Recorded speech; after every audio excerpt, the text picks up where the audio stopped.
Terima kasih Bapak Ibu atas waktu yang diberikan. Yang saya hormati Bapak Ibu sekalian, anggota NGMP Bahasa Inggris Superior 02 Kabupaten Wonogiri. Perkenankan saya menyampaikan praktek baik ya, strategi penerapan budaya positif. Oke. Kalau tak rotok maju, mundur-mundur sulap. Ini Bapak Ibu, seperti request Bapak Ibu tadi ya. Ikan sepat, ikan lele lebih cepat maupun tidak usah bertele-tele ya Bapak Ibu.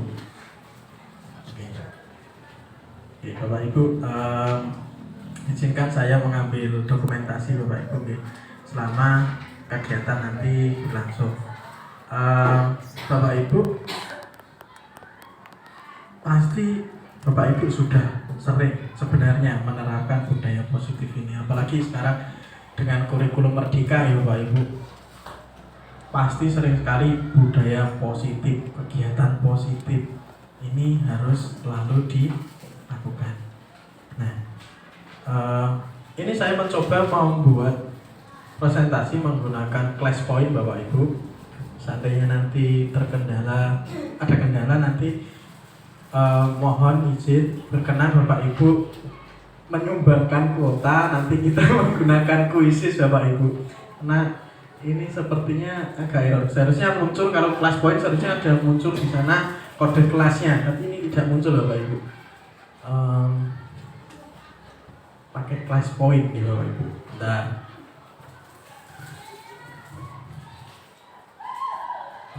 sebenarnya seperti ini Bapak Ibu. Saya ingin menggali dari Bapak Ibu punya murid impian seperti apa ketika Bapak Ibu berada di kelas itu, menginginkan muridnya seperti apa. Kita coba dulu Bapak Ibu. Mau muncul apa tidak? Tapi seandainya nanti tidak. Baik. Ngapunten Bapak Ibu, ternyata tidak mau muncul. Biasanya di sini langsung muncul kode QR untuk masuk ke kelasnya, tapi ternyata kelasnya tidak mau muncul Bapak Ibu.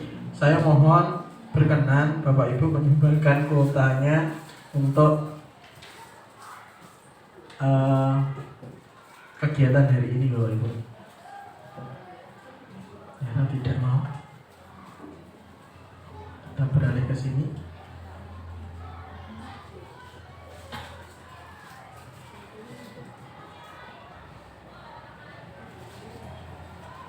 Mohon Bapak Ibu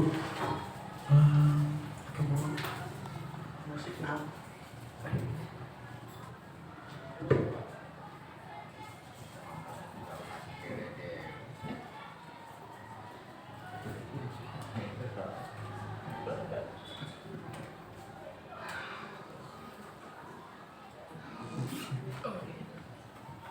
Bapak Ibu,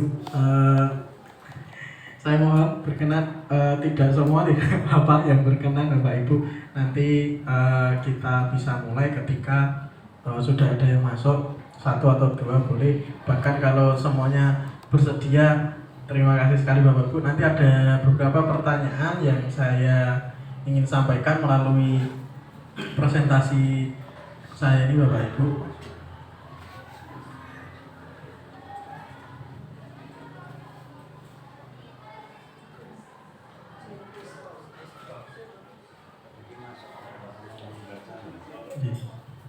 Pakainya Google Lens bisa Bapak Ibu, atau bisa pakai Google lalu diketik joinmyquiz.com seperti ini, lalu masukkan kodenya 342647 Bapak Ibu.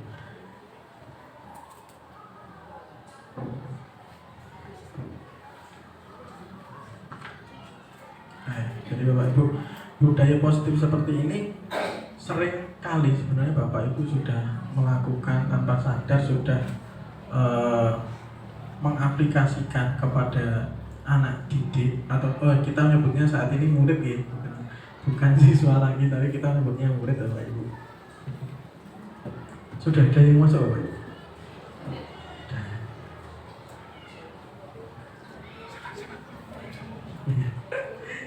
Ya, nanti ketika di kelas saya juga banyak menggunakan ini. Mungkin Bapak Ibu juga sering menggunakan ini ya. Anak-anak lebih apa ya namanya, lebih tertarik sebenarnya ketika menggunakan ini, walaupun banyak kendala untuk saat ini, Bapak Ibu, ketika murid mungkin ada yang kuota dan sebagainya. Oke Bapak Ibu, kita lihat. Oke, 15 saja kita mulai Bapak Ibu. Kita bisa mulai Bapak Ibu. 3, 4, 2, 6, 4, 7 bisa dilihat di sini Bapak Ibu.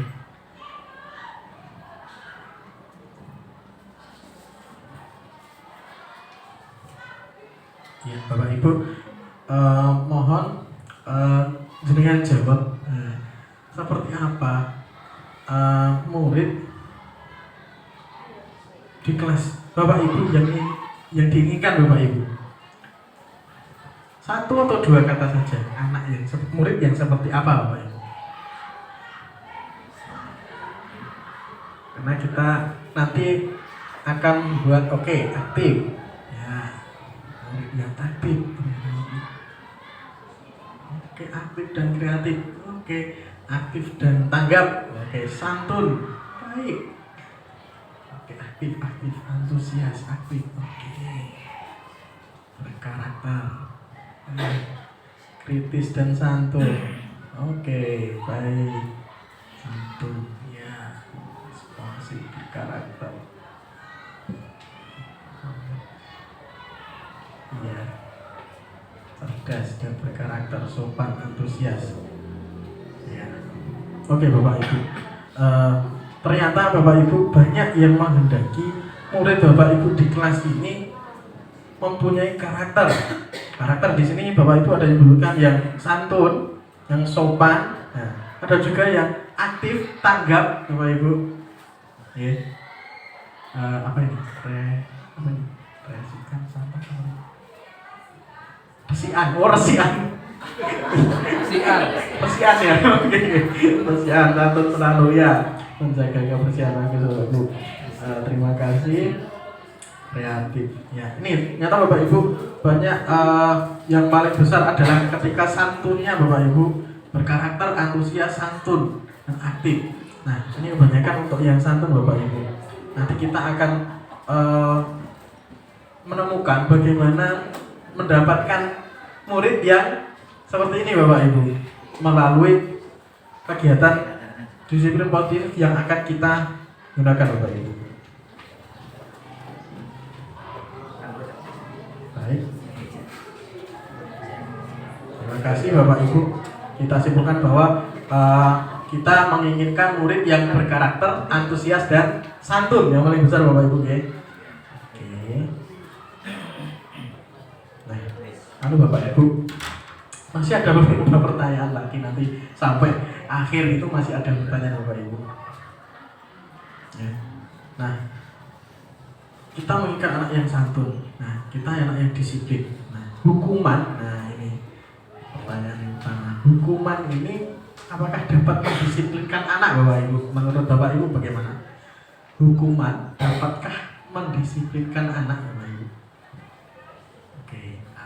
Belum ada yang setuju ya? Oh, ada yang setuju 1. Baik. Oke. Iya, semoga berimbang ini Bapak Ibu. Nah,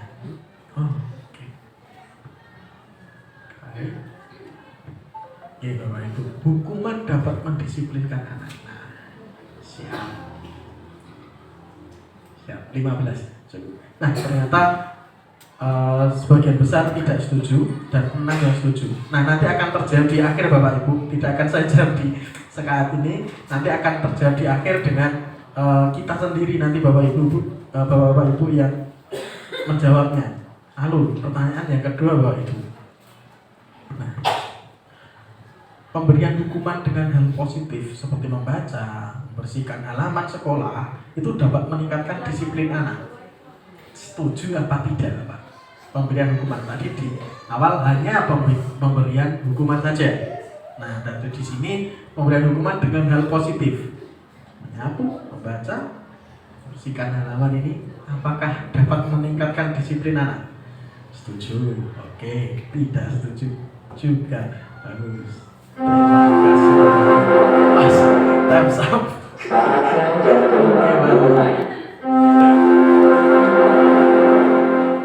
It's time to begin the good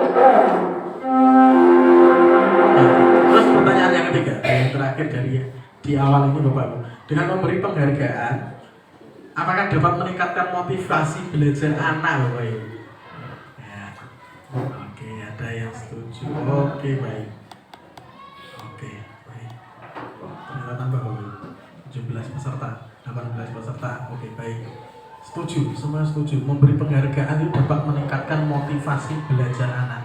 Nanti kita akan jawab bareng-bareng Bapak Ibu.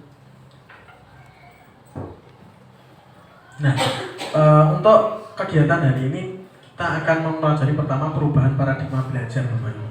Ternyata semakin berkembangnya zaman, belajar ini tidak seperti dulu, seperti kita atau saya menjadi murid Bapak Ibu ya. Nah, ini Bapak Ibu banyak yang senior. Ya, mungkin waktu saya masih SMP Bapak Ibu sudah mengajar Bapak Ibu. Nanti ada disiplin positif ya.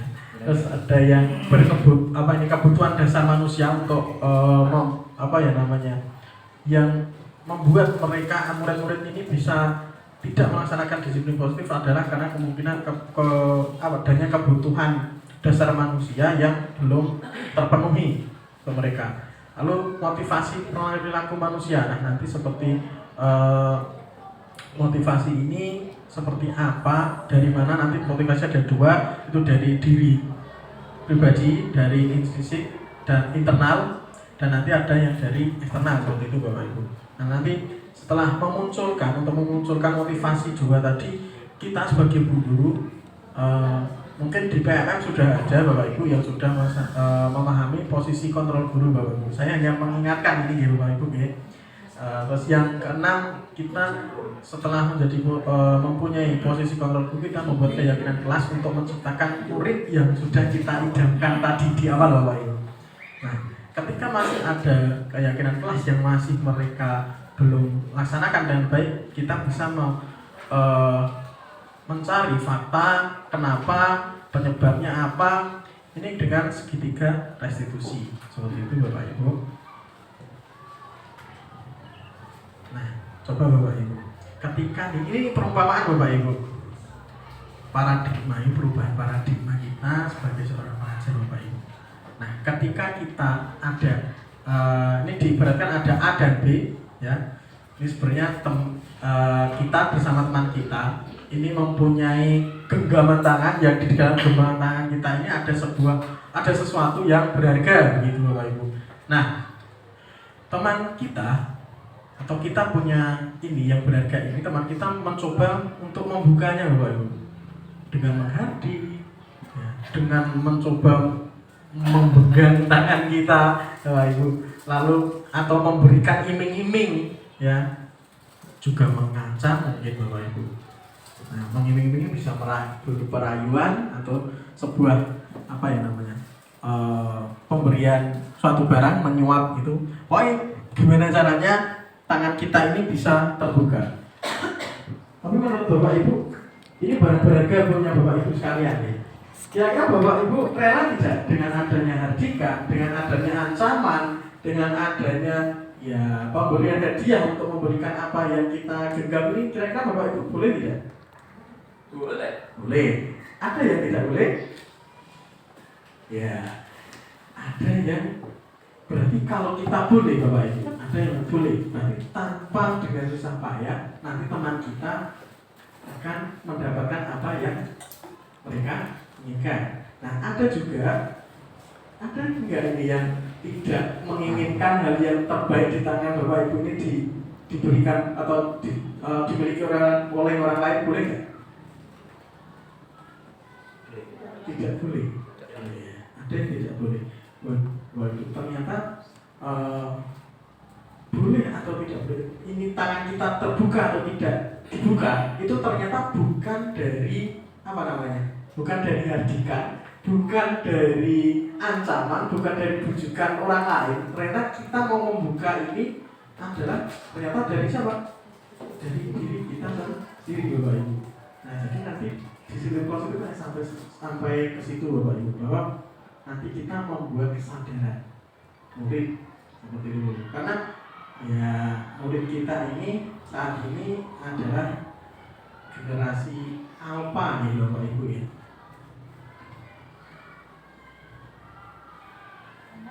generasi alfa. Nah, ini menurut Dr. Aisyah Dahlan, ternyata karakteristik anak-anak generasi alfa yang lahirnya di tahun 2011 sampai 2025 nanti, ternyata generasi yang paling terdidik, Pak, Bapak Ibu, menurut Dr. Aisyah Dahlan. Kenapa disampaikan paling terdidik? Dia menyampaikan bahwa ilmu itu mereka bisa dapatkan dari mana saja.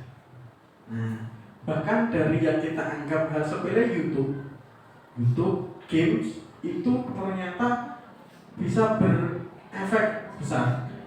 Kalau mungkin 1 bulan kemarin saya mendapatkan info bahwa ada anak SD, usia SD itu bisa fasih berbicara bahasa Inggris hanya karena sering nonton YouTube, Bapak Ibu. Nah, apa iya ya? Ternyata saya berpikir seperti itu. Nah, kebetulan di tahun ini di kelas 7 saya mendapatkan murid yang ketika saya ajak greeting, dia sudah fasih, dia malah lebih advance sama teman-temannya, dan sering dia ngajak ngobrol saya banyak sekali dengan bahasa Inggris. Saya tanya, how can you speak English well? Dia jawabnya banyak banget. Dan jawaban yang membuat saya terang, bukan karena les, bukan karena orang tuanya seorang guru bahasa Inggris, tapi karena dari dia bermain games Mobile Legends. Bahasa Inggrisnya bagus sekali. Ketika saya mengajar materi kelas 7 yang pertama dalam diri, dia hanya langsung jawab. Sempat temannya belum, saya sempat begini, diam dulu, tenang dulu ya kamu, nanti biar beri kesempatan teman-temannya. Nah, ternyata generasi paling terbaik, betul Bapak Ibu, dari bermain game. Nah, ternyata temannya ini dari Korea Selatan dan bahasa Inggris, harus bahasa Inggris. Tapi memang ketika saya tanya grammar tentang ini nggak paham Bapak Ibu. Tapi dia bisa menangkap apa yang disampaikan dan dia bisa menjawabnya. Tapi kalau grammar, nah, ketika dia bilang angka 8 dalam bahasa Inggris, nggak tahu. Cuma bilangnya gitu aja. Nah, generasi mana? Terus yang kedua, jumlah saudara kandung sedikit Bapak Ibu. Kalau mungkin generasi yang dulu sampai ada yang 5 dan semuanya ya Bapak Ibu. Nah, ketika ada hal yang baik harus dibagi sama saudara-saudaranya, ya berbagi. Terus ketika ada yang saudara yang paling tua, dia harus lebih sopan lagi. Jadi dari keluarga sudah bagus. Tapi sekarang generasi anak-anak ini mungkin orang tua cukup 1, cukup 2 seperti itu. Nah, apalagi 1, maaf bukan lebih, tapi kebanyakan kalau yang 1 ini memang selalu jadi apa ya, diberikan banyak fasilitas. Apalagi cucu pertama, anak pertama, cucu pertama biasanya ini luar biasa ya. Lalu yang ketiga, mendapatkan fasilitas paling lengkap, banyak sekali fasilitasnya. Kendaraan bermotor, kalau dulu kita harus mencari tempat dalam satu dusun itu harus cari kesana mari dulu. Nah, kalau sekarang mereka mau mencari teman itu mudah sekali, tinggal mungkin rebahan di rumah, posisi udah ketemu di mana. Tapi kalau kita dulu kan masih harus cari kesana, perjuangannya seperti itu. Jadi mencari seorang teman itu butuh perjuangan Bapak Ibu, dan menghargai orang lain itu juga butuh perjuangan. Tapi kalau mereka rasanya lebih mudah. Nah, terus yang keempat, digital natif Bapak Ibu. Bapak Ibu pasti juga sudah menyadari, benar-benar sudah menyadari bahwa murid kita untuk saat ini yang usia SMP ini, mereka sangat kental dengan kepiawaannya mereka menggunakan digital. Mereka lahir pun itu sudah menggunakan digital ya, dalam operasi dan sebagainya, atau proses-prosesnya sudah menggunakan digital. Sampai dia lahir pun mungkin anak usia 2 tahun itu ternyata ketika scroll ini juga sudah bisa memilih video yang mereka suka. Dan ini kan cepat sekali Bapak Ibu. Dan ada penelitian yang mengatakan bahwa anak sekarang ini konsentrasinya itu pendek. Kenapa? Karena mereka menginginkan apapun yang mereka inginkan, mereka mendapatnya dengan cepat.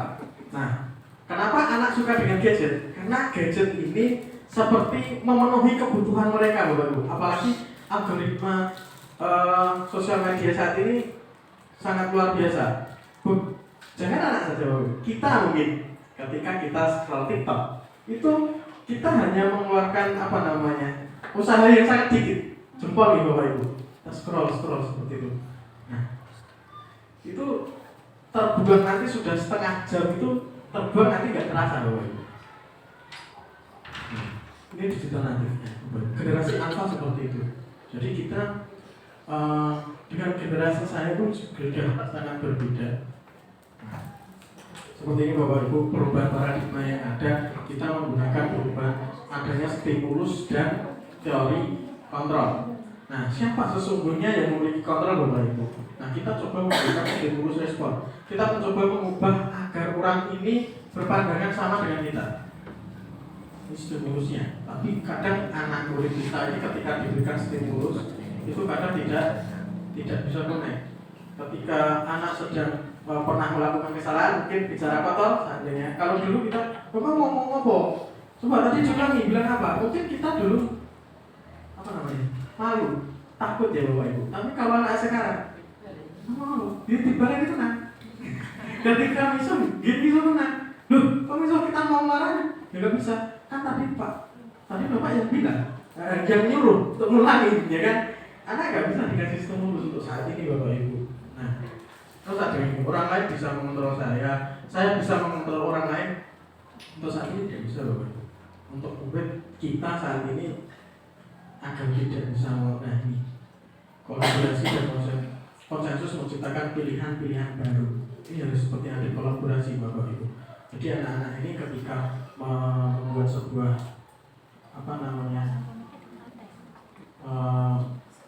keputusan, mereka harus berperan. Mungkin saya Bu Tani, karena Bu Tani ini satu sekolah dengan saya. Ini hal positif Bapak Ibu. Ayo sholat zuhur. Saya sambil keliling sekolah, ayo sholat zuhur, masih ada yang masih mau nongkrong. Nah, itu pun anak tidak mau sholat zuhur kalau Pak Tova nggak ikut sholat zuhur. Jadi saya cari sekolah yang anak-anak di belakang saya ngikutin saya, ngobrol sama temannya juga. Akhirnya ya harus nunggu saya mencari teman-temannya dulu. Seperti itu Bapak Ibu. Jadi ini harus anak-anak tidak bisa untuk model berpikir menang kalah Bapak Ibu. Jadi berpikir harus menang. Nah, dengan nyuruh saya sholat, jenengan harus sholat. Itu tidak bisa hanya dengan anak-anak seperti ini luar biasa. Nah, akhirnya kita harus menggunakan apa yang disebut dengan disiplin positif. Disiplin dalam budaya kita. Disiplin ini mungkin sering diartikan yang menjadi sesuatu yang dilakukan seseorang pada orang lain untuk mendapatkan kepatuhan. Ini disiplin ya. Tapi ternyata menghubungkan kata disiplin dengan ketidaknyamanan. Kebanyakan dulu kurang disiplin. Nah, ini banyak yang tidak nyaman. Contoh tidak memasukkan baju ke dalam bingkisan, bingkisan bukaan gitu kan. Itu banyak anak-anak yang mengeluarkan bajunya ketika istirahat atau ketika diambil waktu pulang seperti itu, atau sebelum masuk sekolah seperti itu Bapak Ibu. Nah, ini kadang mereka merasa tidak nyaman, padahal itu sudah hal yang positif Bapak Ibu.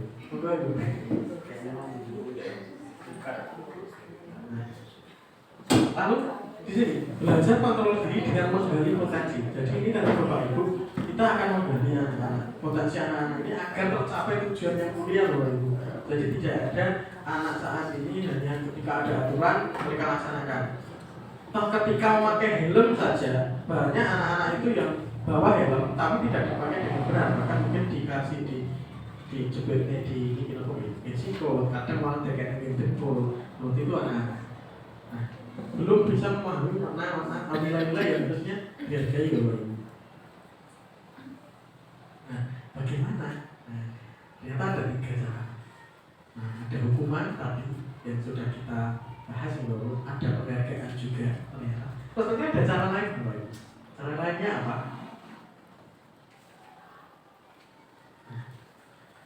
Nanti kita bahas cara lainnya Bapak Ibu. Ternyata kita harus memahami dulu nilai-nilai kebajikan yang akan kita angkat untuk murid-murid kita, Bapak Ibu.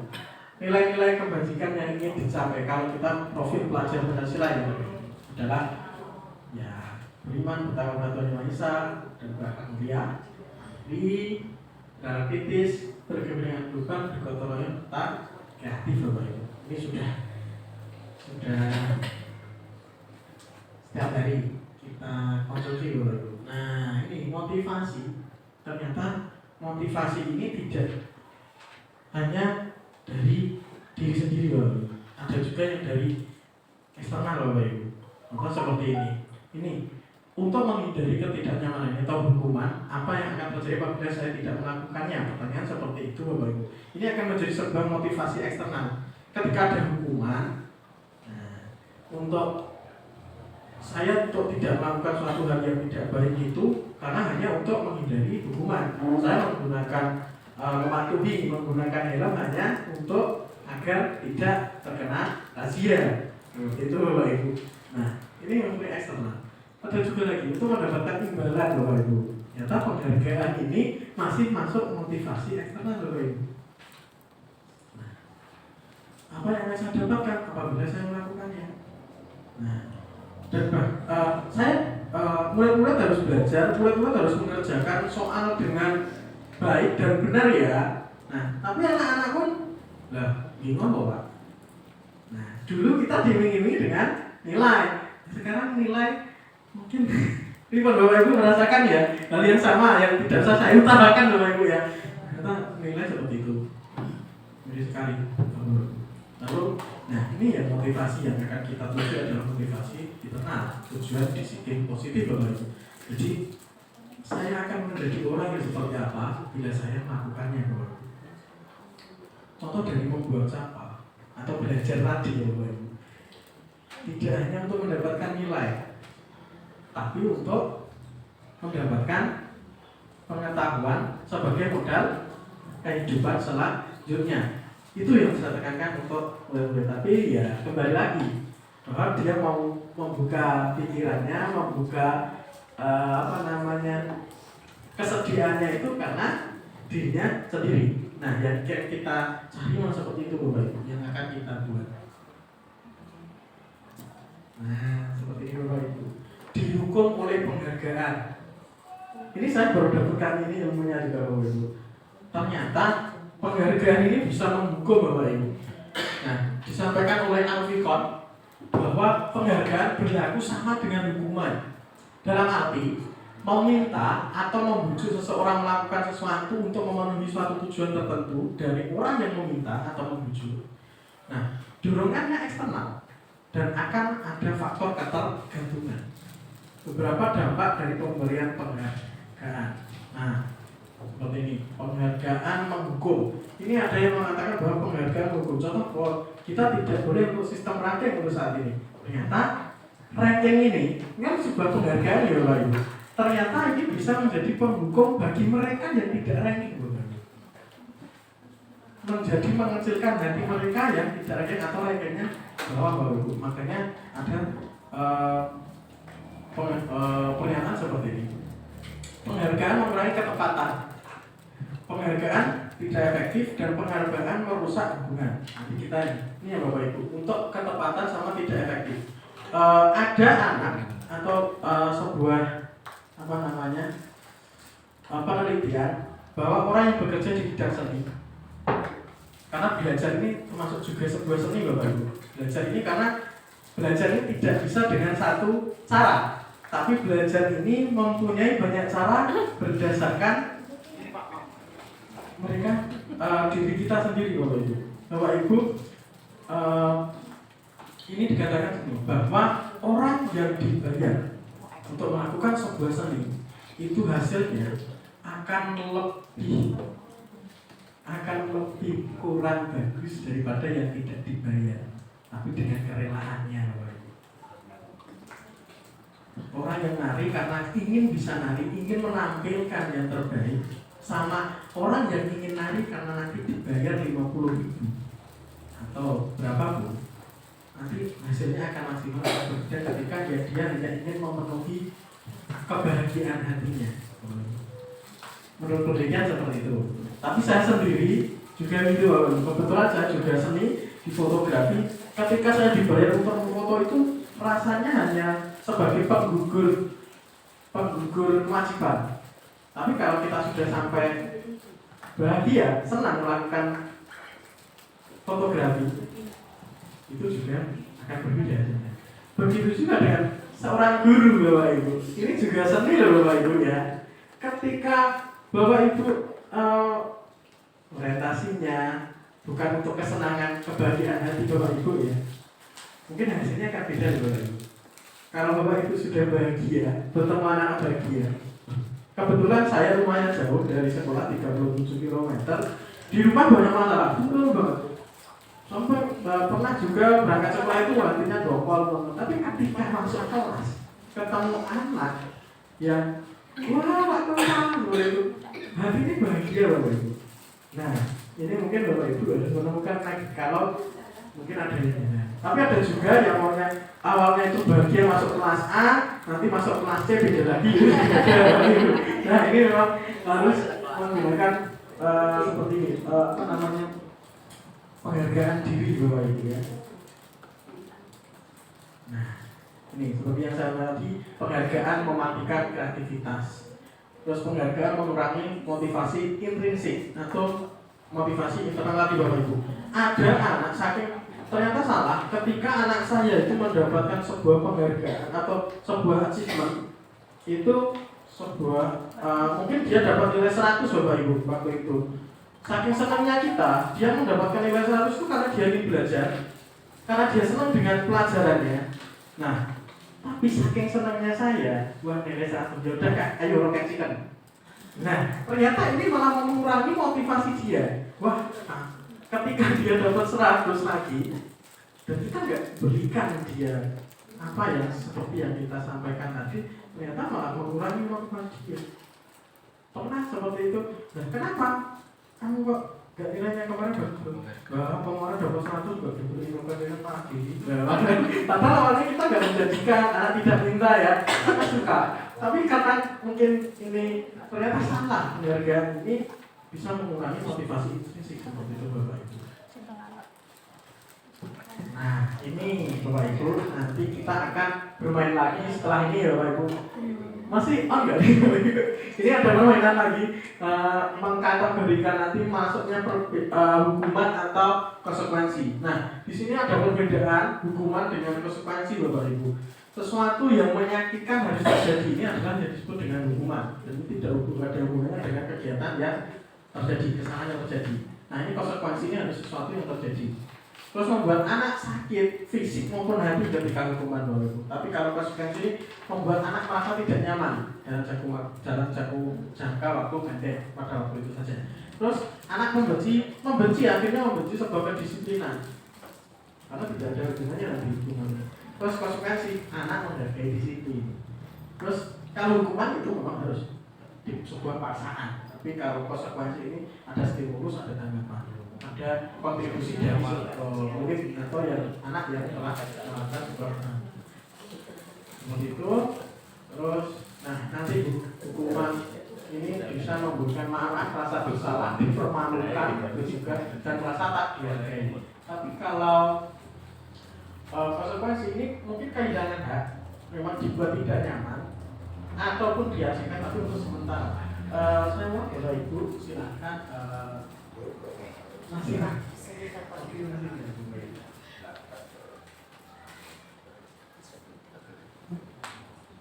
Oke, kalau itu kalau ditambah infonya cuma sedikit nanti bisa diklik di jawabannya nanti dimasukkan ke kolom yang mana namanya? Kodenya tadi lupa. Oh, kodenya 34264.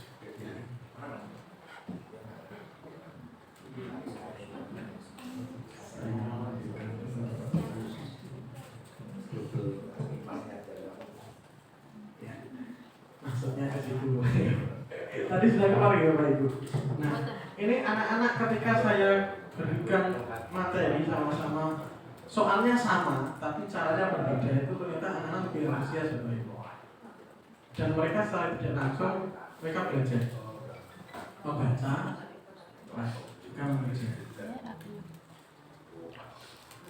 Karena mereka sudah tertarik. Mereka hanya tinggal review. Kalau anak-anak sekarang mungkin belum tahu juga. Kalau murid saya kebanyakan itu kalau untuk nulis itu berat gitu ya.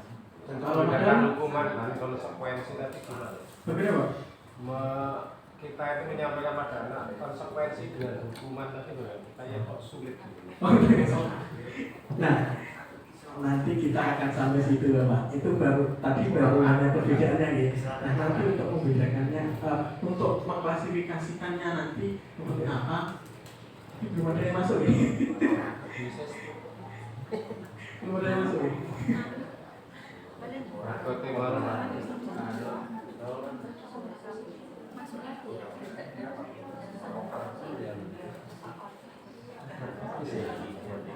Nah ini Pak, di opsi ini, nah itu masuknya ke hukuman atau konsekuensi. Nah situ.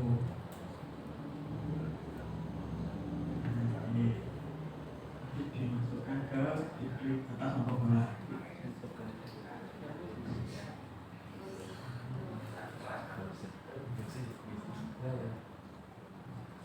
Konsekuensi sama hukuman bedanya Pak, kita sepil Bapak.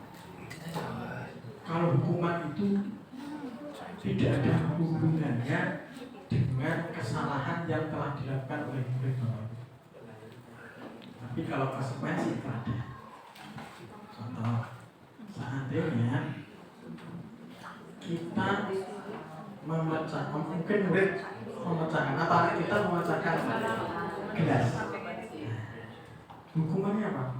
Udah, kamu gak boleh minum menggunakan gelas kaca lagi. Nah ini maksudnya bukan sebuah hukuman, tapi konsekuensi.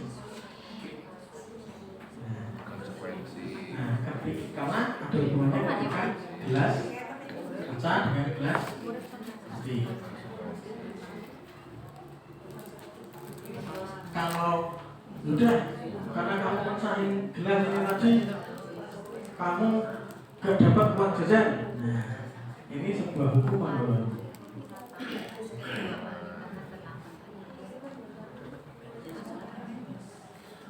Hari 2 kali lapangan basket karena terlambat ikut BCUA itu konsekuensi. Untuk mirip.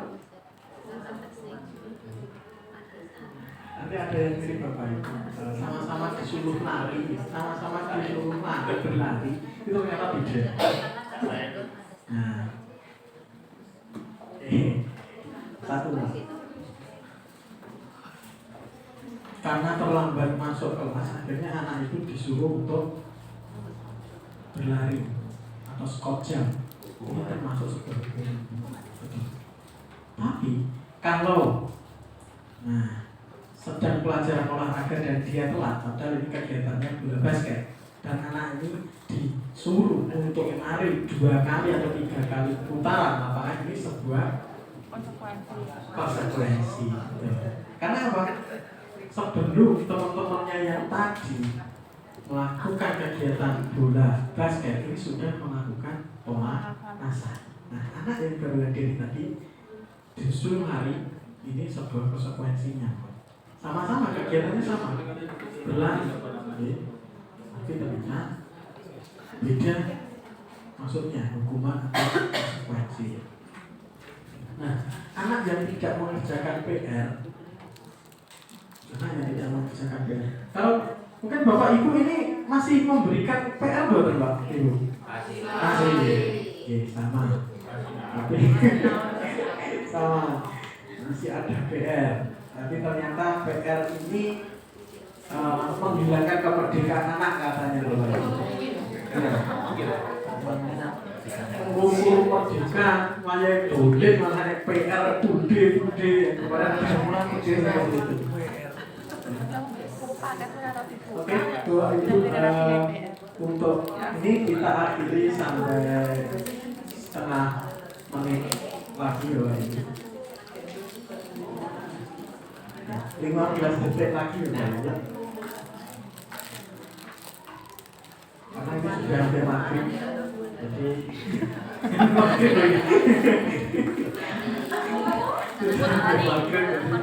Bapak Ibu, terima kasih Bapak Ibu. Ini ya. Oke, kita akhiri Bapak Ibu. Terima kasih.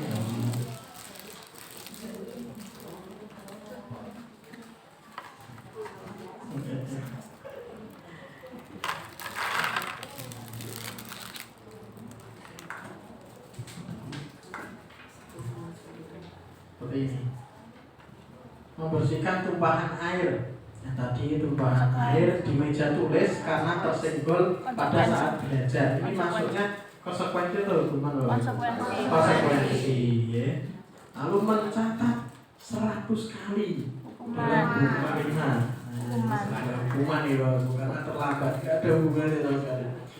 Lari mengelilingi lapangan basket 2 kali karena terlambat hadir di sekolah. Hukuman ya. Kemudian bawahnya juga lari mengelilingi lapangan bola 2 kali karena terlambat 10 menit untuk pelajaran PC. Konsekuensi.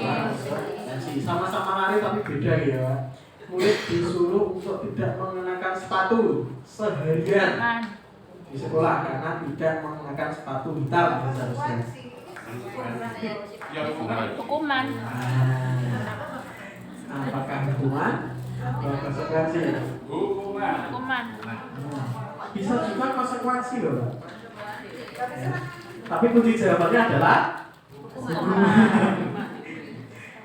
Ya kita seperti biasa kita merujuk pada kunci jawaban.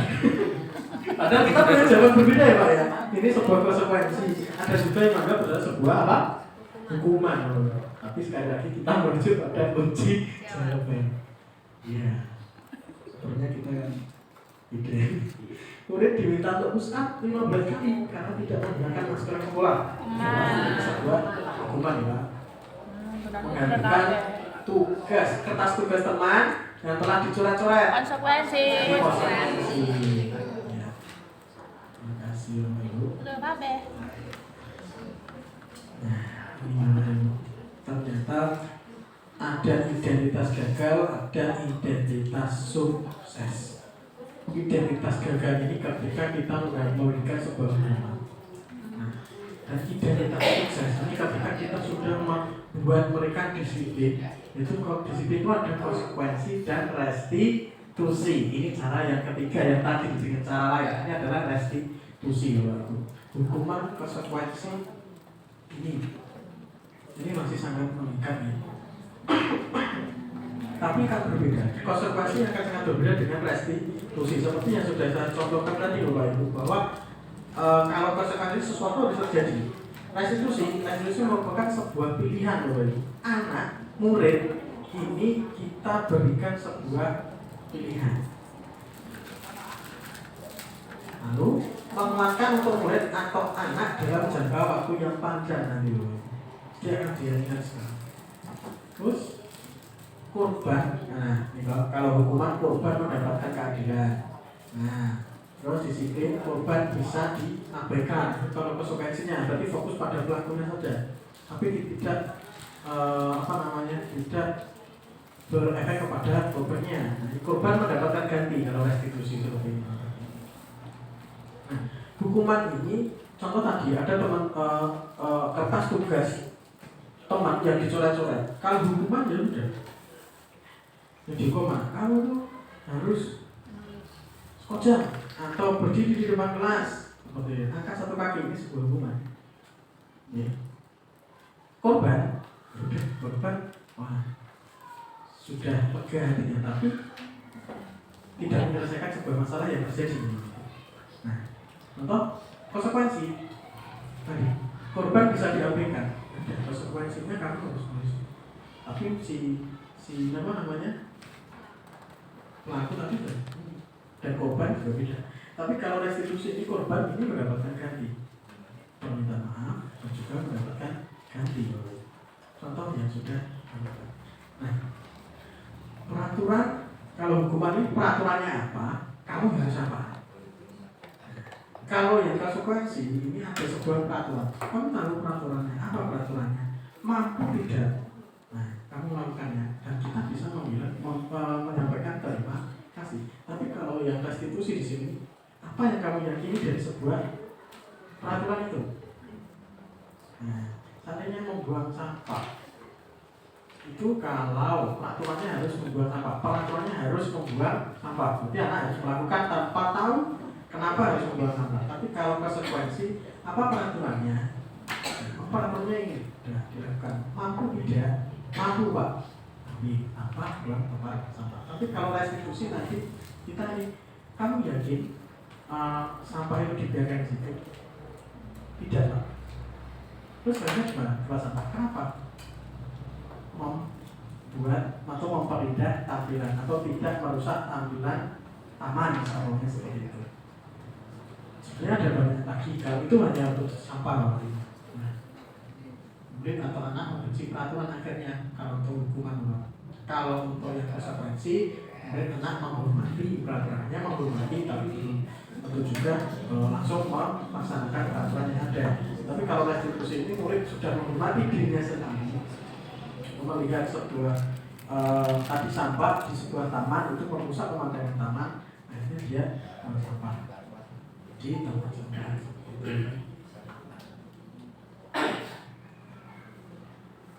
Itu identitas sekolah sama, identitas sukses sama gimana itu tadi ada negatif, netral, positif. Untuk yang gimana? Hukuman ini sesuatu negatif loh Ibu. Kalau konsekuensi ini netral, kalau restitusi berarti positif karena anak itu sudah berperan dalam melaksanakan sebuah peraturan.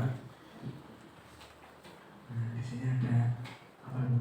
Mode paksaan ya. Terus kalau yang konsekuensi ada stimulus seperti yang sudah sampaikan tadi. Terus yang kalau restitusi ini teori kontrol yang menggunakan genggaman tangan. Tadi yang mau apa tidak untuk melepasnya itu sudah dari diri dari unsur internal anak atau murid. Nah, ini hukuman murid anak belajar menyembunyikan kesalahan agar tidak terjadi mendapatkan hukuman. Anaknya akhirnya ketika melakukan kesalahan dia menyembunyikan ya dan bersifat tidak jujur. Tapi kalau konsekuensi di sini anak belajar untuk taat, tapi nanti di ulangan kerjanya masih dalam tandarannya. Tapi kalau restitusi ini murid anak belajar memecahkan masalah. Kenapa toh saya harus mengerjakan PR? Kenapa toh saya harus mengejar nilai bagus? Seperti itu Bapak. Kenapa toh kalau di kelas saya harus menghormati Bapak Ibu guru? Kenapa toh kalau di kelas saya harus menyayangi teman, tidak ada pembulian dan sebagainya? Ini sudah nanti ke anak ini bisa mengatakan kenapa? Bukan agar apa?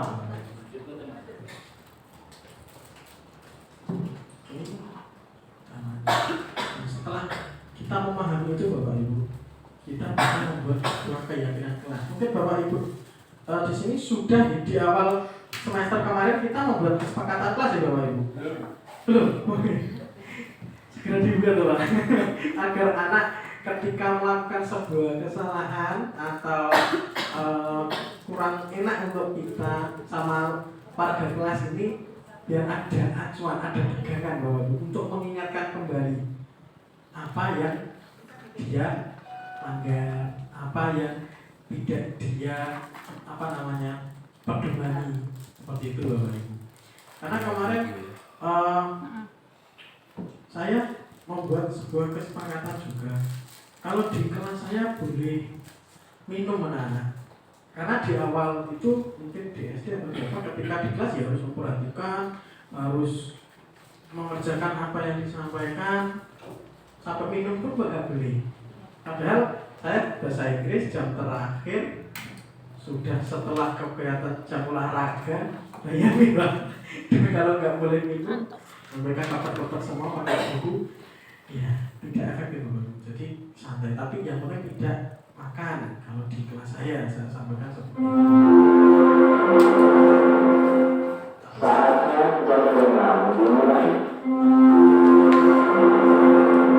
Tapi tidak serta-merta tidak boleh makan.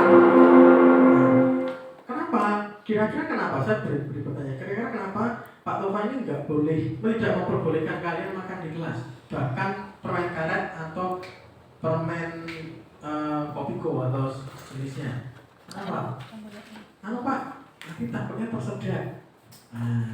Pak, mungkin karena kaget ketika nanti diberi pertanyaan, karena gugup atau apa, makanya bisa tersedak seperti itu. Nah, ini sudah menjadi sebuah keyakinan mereka. Ketika saya hanya bilang, oh nggak boleh makan, ya apa? Gak ada konsekuensinya. Dia pasti akan makan, tapi secara diam. Ada seperti itu. Tapi ketika ada konsekuensi, ada keyakinan yang mereka punya, mereka miliki, akhirnya sampai ketika pelajaran saya tidak melakukan itu, karena mereka mempunyai keyakinan tersebut.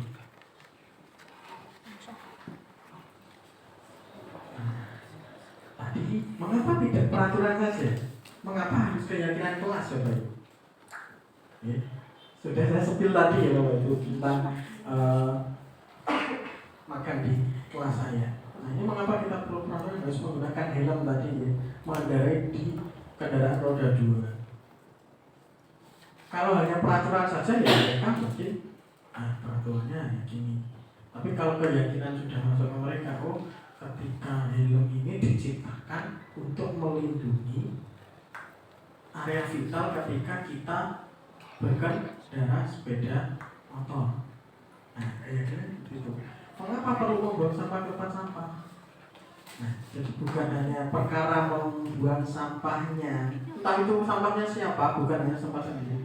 Tapi ketika ada sampah, itu merusak pemandangan. Ketika ada sampah, itu sumber penyakit. Mereka meyakini itu. Ketika sampah ini bisa menyumbat aliran air, atau mereka sampah plastik ini yakin tidak bisa terurai sekian tahun atau bahkan tidak bisa terurai dan menimbulkan banyak hal, mereka yakin akan hal itu, mereka tidak akan melakukannya. Saya yakin. Terus mengapa kita memiliki peraturan harus datang tepat waktu pada saat mengikuti pelatihan atau masuk kelas tepat waktu? Sama, mereka harus yakin dulu Bapak Ibu. Kenapa waktu itu hanya dibuat selama 1 jam pelajaran itu hanya 40 menit. Kenapa? Hanya 40 menit 1 jam pelajaran atau 45 menit 1 jam pelajaran. Ini harus disampaikan dulu. Kalau hanya aturan seperti itu, mereka mungkin ketika setelah istirahat atau istirahat kedua, Pak baru selesai sholat zuhur, Pak baru selesai jajan, Pak kan tadi kalau di kelas Bapak kan nggak boleh makan, saya makannya habiskan dulu Pak, tapi terlanjur beli soto. Nah, banyak sekali. Atau kalau hanya sebagai aturan datang tepat waktu. Tapi kalau mereka paham kok hanya 45 menit satu pelajaran dan materi yang disampaikan segini dan waktu yang harus sangat dimanfaatkan ini, seperti apapun mereka akan yakin, mereka akan hadir kalau waktu. Oh biar tidak ketinggalan atau waktunya tidak berkurang jatahnya. Karena saya dulu gini, apalagi ketika jam kosong Bapak Ibu, saya analogikan gini, kalian ini dapat undangan makan mie ayam itu gratis sebanyak mungkin kalian mau. Kalian sudah hadir di tempat itu karena waktu itu gratis, itu waktunya banyak sekali dan antriannya banyak sekali. Nah, waktu kalian sampai ke antrian kalian itu mie ayamnya masih ada, tapi kalian nggak dikasih nih, yang dikasih malah teman kalian ini, tapi kalian nggak dikasih. Kalian protes nggak? Protes Pak, kenapa? Nah kenapa itu gratis loh, kalian nggak bayar? Saya katakan gitu. Nah kan sudah sampai situ Pak, sampai lokasi, saya harus modal bensin, modal bensin, harus bangun pagi Pak untuk antrian. Nah, kenapa kalau jam kosong kalian kok bahagia? Padahal ini pelajaran ini sama dengan mie ayam itu loh. Nah, kalian sudah sampai di situ pakai sepeda motor modal bensin.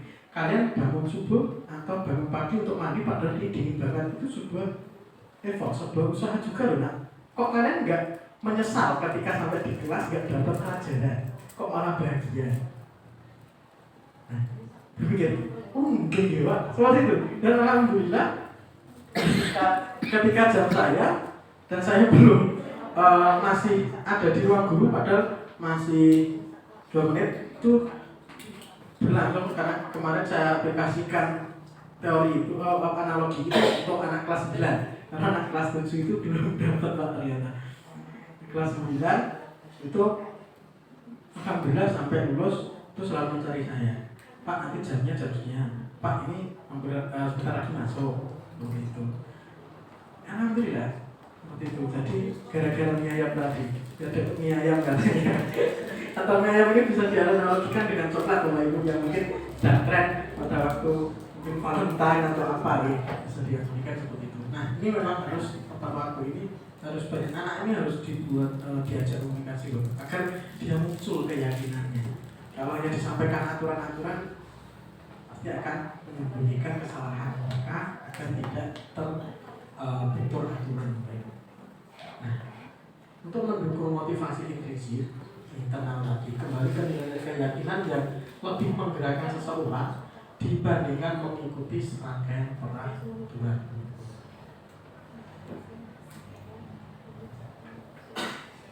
Ternyata Bapak Ibu, dari peraturan kelas ya Bapak Ibu, memang ada peraturan kelas waktu itu, peraturan kelas ada.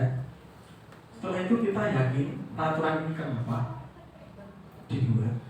Nah, ketika yakin menjadi sebuah keyakinan kelas dalam satu kelas itu saja dulu Bapak Ibu, akan menjadi sebuah lingkungan yang positif. Dari kelas-kelas yang kecil tadi yang mempunyai keyakinan akan sebuah aturan ini ada manfaatnya kepada mereka, ini akan membuat sebuah lingkungan positif. Lingkungan positif ini akan membentuk yang namanya budaya positif. Yang budaya positif ini nanti tidak akan kembali, tidak akan ke pelaku saja, tapi nanti juga bisa untuk lingkungannya, untuk orang-orang di sekitarnya. Karena nanti kalau orang-orang di sekitarnya itu membuang sampah dan ini ada yang punya keyakinan sampah akan halal tadi ya, pasti diambil. Kalau dia nggak mau berdebat sama temannya yang belum paham, belum yakin, dia pasti ambil, dia pasti buang. Begitu Bapak Ibu. Akhirnya bisa menemukan budaya positif. Jadi tidak hanya hukuman, tapi juga restitusi. Peraturan dengan keyakinan. Peraturan selalu kembalikan tubuh ke tempatnya. Keyakinan kelasnya harus tanggung jawab dan disiplin. Ketika mengambil sapu, setelah disapu dipakai, tanggung jawab dikembalikan. Dilarang mengganggu orang lain, ini harus menghormati orang lain. Hadir di sekolah 15 menit seperti tadi ya. Dilarang melakukan kekerasan, keselamatan menghormati orang lain. Tapi keyakinan kelasnya seperti itu. Dilarang menggunakan narkoba. Nah mereka sudah narkoba sama dada itu. Bergantian atau menunggu giliran menghormati orang lain. Contoh ketika menggunakan kamar mandi atau apa mesti bergantian. Gunakan masker ini ketika sedang ada pandemi waktu itu. Terus jangan berlari di kelas atau koridor, ini demi keselamatan keamanan. Nah, tapi ternyata Bapak Ibu, walaupun anak ini sudah yakin Bapak Ibu bahwa tidak mengerjakan PR atau tidak menggunakan seragam di waktu hari itu ternyata ada.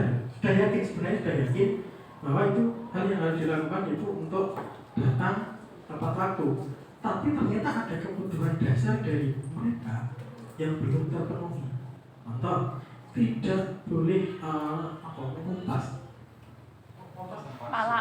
memalak, tidak boleh memalak, tidak boleh ini. Ternyata dia itu yakin, punya keyakinan bahwa memalak ini suatu hal yang buruk. Tapi ternyata ada bagian kebutuhan dasar manusia, atau dari Bapak Ibu, kasih sayang dan rasa diterima. Penguasaan yang pertama bertahan hidup gitu, terus kebebasan dan juga kesenangan. Nah, contoh Bapak Ibu, jadi tidak boleh memalak. Nah, yang menurut saya paling saya punya anak perempuan yang paling saya takutkan adalah ini pacaran Bapak Ibu. tidak boleh pacaran di sekolah. Nah, waktu itu ada dari di sekolah karena kita handle-nya di sekolah Bapak Ibu. Nah, kemarin menyampaikan dari kesiswaan menyampaikan aturan ini ketika ada aturan dilarang pacaran di kelas semuanya. Wah, ada yang intro. Ternyata, nah kenapa? Bahwa pacaran sebenarnya nggak boleh, mereka paham. Nah, terus ternyata ada kebutuhan dasar manusia yang dia tidak dapatkan, yaitu ketika kasih sayang dan rasa diterima. Yang tidak dia dapatkan di rumah, Bapak. Mungkin ada orang tua yang sudah bercerai atau apa. Nah, kasih sayang tidak usah pacaran ya. Yang pacaran jadi negatif, pacaran negatif, lalu memalak negatif. Ini Pak,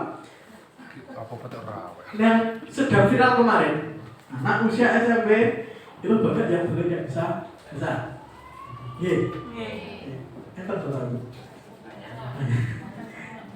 Saya menemukan itu ternyata saya menemukan seorang anak tidak bisa baca. Tidak bisa baca, Bapak Ibu. Dan saya ajar bahasa Inggris, saya tanya, dia huruf A sampai Z tahu Bapak. Angka 1 sampai 0 tahu Bapak. Tapi merangkai katanya tidak tahu, belum bisa. Saya sempat tanya juga, ini rumus SD ini gimana? Ternyata bukan karena SD-nya, karena kurangnya dia percaya diri Bapak. Saya tanya, kok raiso moco, kok yang muda raiso moco? Paham Pak? Oke, saya pulang boten sakit moco. Kenapa? Saya malas Pak. Kalau saya lihat, anaknya gak malas Pak. Dia ke sekolah itu berjalannya itu sekitar 15 kilo atau 10 kilo dari rumah masuk ke sekolah saya. Tapi di Taci Pak, di Taci. Ini berarti bukan anak yang malas ya, Ibu. Enggak, kamu gak malas kok. Coba.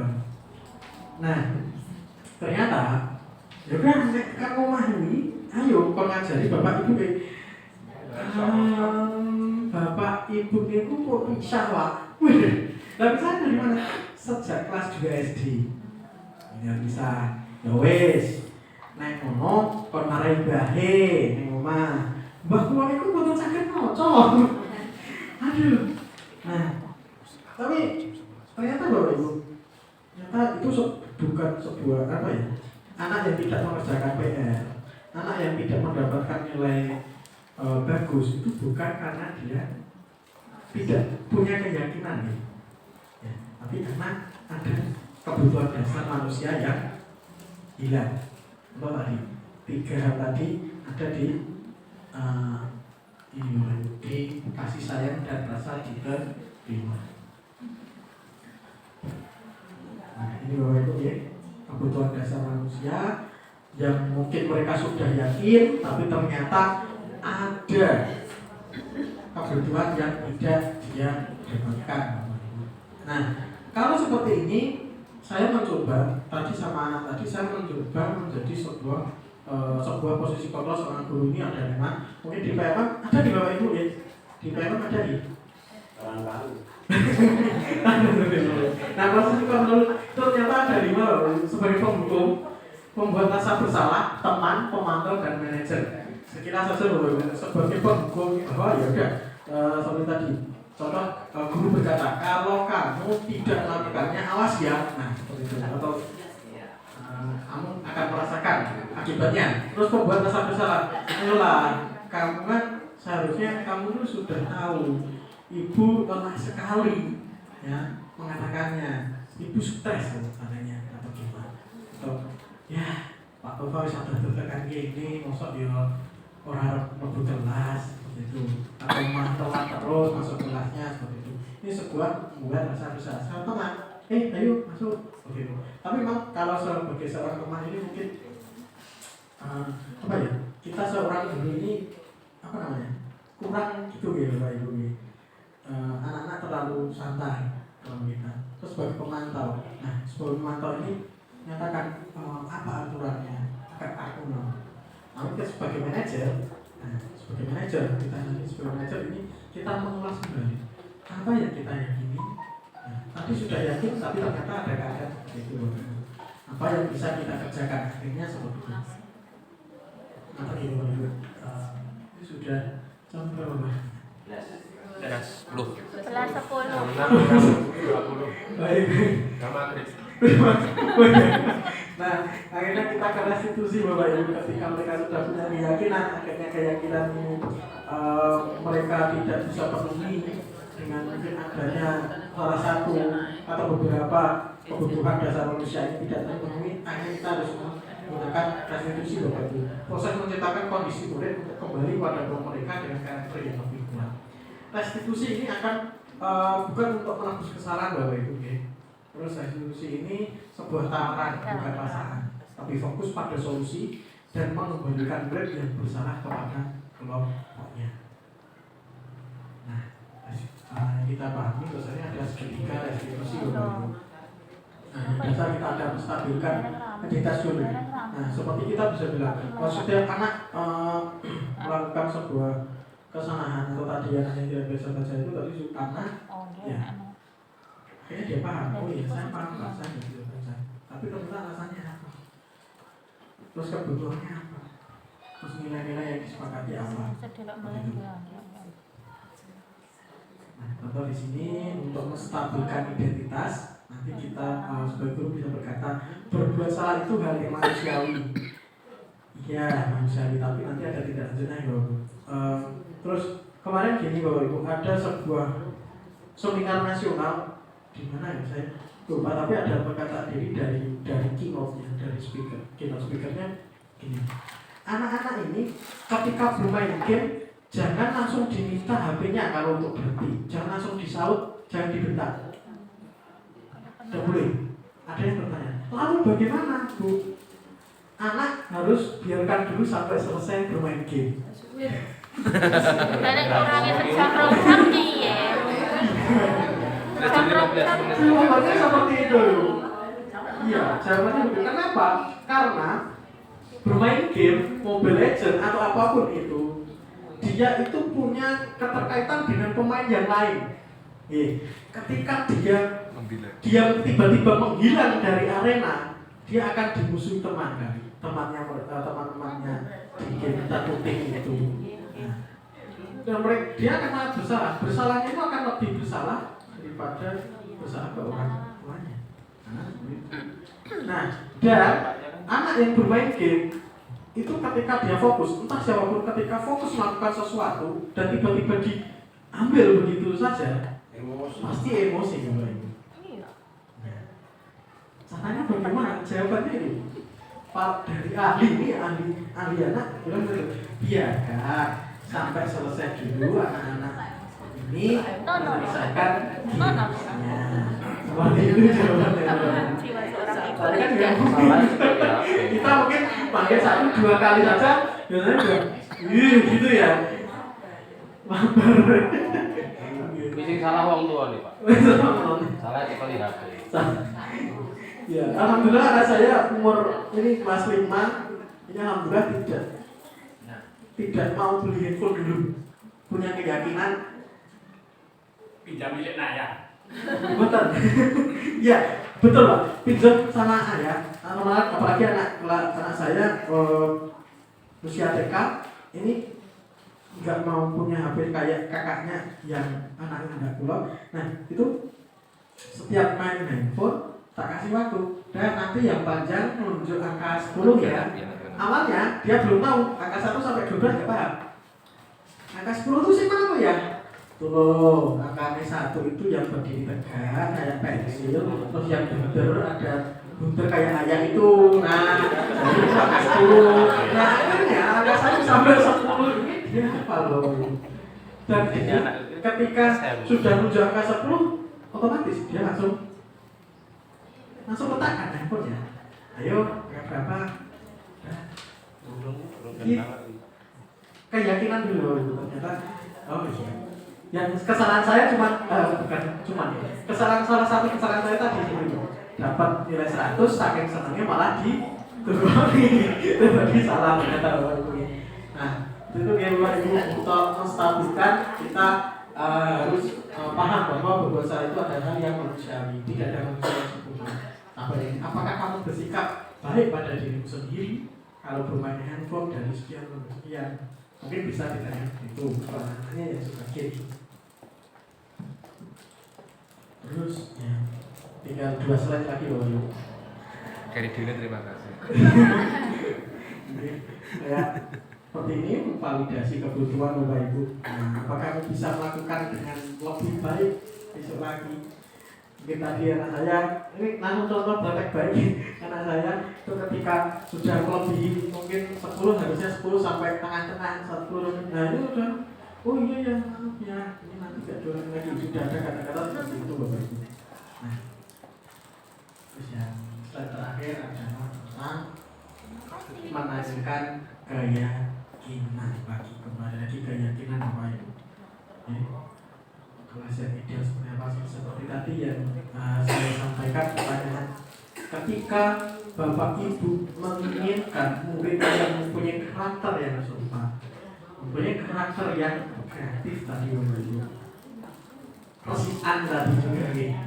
Nah itu kita harus tidak hanya menyampaikan sebuah peraturan, tapi juga keyakinan kenapa harus melakukannya.